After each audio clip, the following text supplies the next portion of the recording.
ಚರ್ಚೆ ಜೋರಾಗಿರೋ ಹೊತ್ತಲ್ಲೇ ಇಬ್ಬರು ನಾಯಕರು ಭೇಟಿಯಾಗಿದ್ದಾರೆ.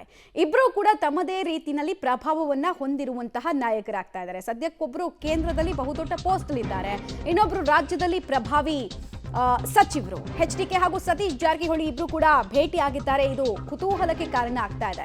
ಕುಮಾರಸ್ವಾಮಿ ಆಹ್ವಾನದ ಮೇರೆಗೆ ಭೋಜನಕ್ಕೆ ಅಂತ ಸತೀಶ್ ಜಾರಕಿಹೊಳಿ ಅವರು ತೆರಳಿದ್ರು. ದೆಹಲಿಯ HDK ನಿವಾಸದಲ್ಲಿ ನಿನ್ನೆ ರಾತ್ರಿ ಊಟಕ್ಕೆ ಹೋಗಿದ್ರು ಸಚಿವ ಸತೀಶ್ ಜಾರಕಿಹೊಳಿ.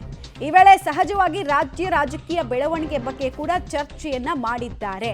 ಆ ಮೂಲಕ DK ಶಿವಕುಮಾರ್ ವಿರುದ್ಧ ವಿರೋಧಿ ಪಡೆ ಒಂದಾಗ್ತಾ ಇದೆ ಅನ್ನುವಂತಹ ಕುತೂಹಲಕ್ಕೂ ಕೂಡ ಇದು ಕಾರಣ ಆಗ್ತದೆ. ಯಾಕಂದ್ರೆ ಒಬ್ರು ಉತ್ತರ ಕರ್ನಾಟಕದ ಪವರ್ ಸೆಂಟ್ರು, ಅದು ಸತೀಶ್ ಜಾರಕಿಹೊಳಿ ಅವರು.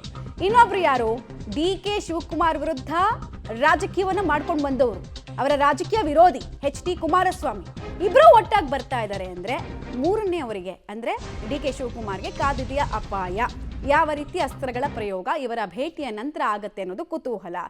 ರಾಜಕಾರಣಿಗಳು ಒಟ್ಟಿಗೆ ಸೇರಿದ್ರು ಅಂದ್ರೆ ಡೆಫಿನೆಟ್ಲಿ, ನೋ ಡೌಟ್, ಅನ್ಡೌಟೆಡ್ಲಿ ರಾಜಕಾರಣವನ್ನೇ ಚರ್ಚೆ ಮಾಡಿರ್ತಾರೆ. ಆ ರಾಜಕಾರಣದ ಚೆಕ್ಮೇಟ್ ಯಾರಿಗೆ ಎಲ್ಲಿ ಹೇಗೆ ಆಗ್ತಾರೆ ಅನ್ನೋದೇ ಕುತೂಹಲಕ್ಕೆ ಕಾರಣ ಆಗ್ತಾ ಇದೆ. ಆಗಲೇ ಹೇಳಿದ ಹಾಗೆ ಒಂದು HD ಕುಮಾರಸ್ವಾಮಿ ಅವರು, ಇನ್ನೊಂದು ಸತೀಶ್ ಜಾರಕಿಹೊಳಿ ಅವರು. ಇತ್ತೀಚೆಗಂತೂ ಸತೀಶ್ ಜಾರಕಿಹೊಳಿ ಅವರ ಪ್ರತಿ ಮಾತಿನಲ್ಲೂ ಕೂಡ DK ಶಿವಕುಮಾರ್ ಅವರ ಟಾರ್ಗೆಟ್ ಹೆಂಗಿರುತ್ತೆ ಅನ್ನೋದನ್ನ ನಾವು ನೋಡ್ತಾ ಬರ್ತಾ ಇದ್ವಿ. ಒಂದು ಮುಖ್ಯಮಂತ್ರಿ ಆಗುವಂತಹ ಕನಸಿಗೆ ಸಂಬಂಧಪಟ್ಟಂತೆ ಪ್ರಬಲ ಕಂಟೆಂಡರ್ ಕೂಡ ಹೌದು. ಡೀಟೇಲ್ಸ್ ಕೊಡ್ತಾರೆ. ನೇರ ಸಂಪರ್ಕದಲ್ಲಿ ಜಾಯಿನ್ ಆಗ್ತಾ ಇದ್ದಾರೆ ಶಬೀರ್.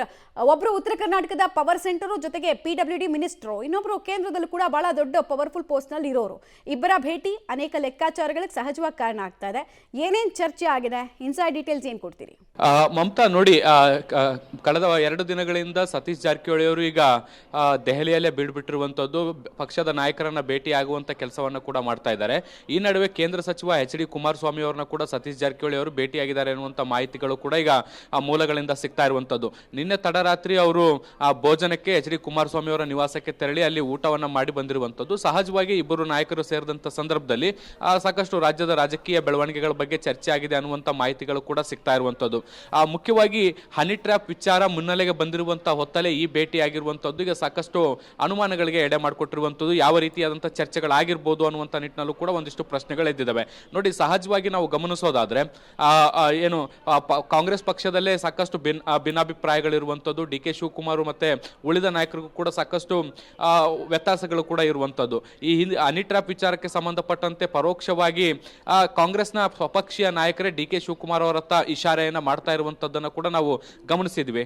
ಜೊತೆಗೆ DK ಶಿವಕುಮಾರ್ ಅವರು HD ಕುಮಾರಸ್ವಾಮಿ ಅವರಿಗೂ ಕೂಡ ರಾಜಕೀಯ ಎದುರಾಳಿ ಕೂಡ ಆಗಿರುವಂತದ್ದು. ಹೀಗಾಗಿ ಈ ಬೆಳವಣಿಗೆಗಳ ಬೆನ್ನಲ್ಲೇ ಸತೀಶ್ ಜಾರಕಿಹೊಳಿ ಮತ್ತೊಂದು ಕಡೆಗೆ HD ಕುಮಾರಸ್ವಾಮಿ ಅವರು ಭೇಟಿ ಆಗಿರುವಂತದ್ದು ಸಾಕಷ್ಟು ಕುತೂಹಲಕ್ಕೆ ಕಾರಣ ಆಗಿರುವಂತದ್ದು. ಈ ಇಬ್ಬರು ನಾಯಕರು ಸೇರಿ ಮುಂದಿನ ಹಂತದಲ್ಲಿ ಬೇರೆ ಏನಾದರೂ ರಾಜಕೀಯ ತಂತ್ರಗಾರಿಕೆಯನ್ನ ಹೆಣಿತಿದಾರ ಅನ್ನುವಂತಹ ಒಂದಿಷ್ಟು ಪ್ರಶ್ನೆಗಳು ಕೂಡ ಉದ್ಭವ ಆಗ್ತಾ ಇರುವಂತದ್ದು.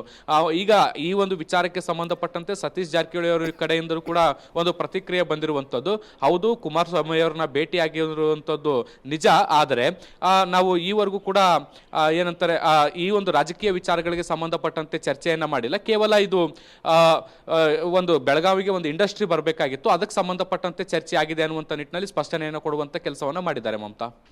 ಆಲ್ ರೈಟ್, ಧನ್ಯವಾದ ತಮ್ಮ ಮಾಹಿತಿಗೆ. ಓಕೆ, ಇನ್ನಷ್ಟು ಮಾಹಿತಿ ನಿಮ್ಮಿಂದ ಪಡ್ಕೊಳ್ತೀನಿ ಶಬೀರ್, ಹಾಗೆ ಸಂಪರ್ಕದಲ್ಲಿರಿ.